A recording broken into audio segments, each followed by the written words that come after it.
இதுதான் ப்ராப்பர்ட்டி. ஒரு 2 acre 15 send north ஃபேஸிங்கில் வரும். முன்னாடி காளான் போட்டிருந்தாங்க. இப்போ வந்து ஒரு பூச்செடி ஒன்று வச்சுருக்காங்க உள்ள.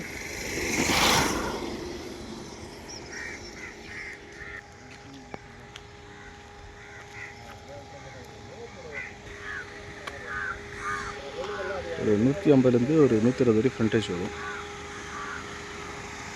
ஒரு ஃப்ரீ சர்வீஸ் இருக்குது. கிணறு மட்டும் தொந்துருச்சு.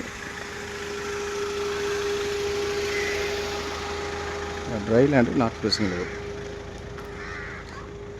புதுப்பட்டினம் மீசியாலேருந்து ஒரு 6 கிலோமீட்டர் இந்த ப்ராப்பர்ட்டி.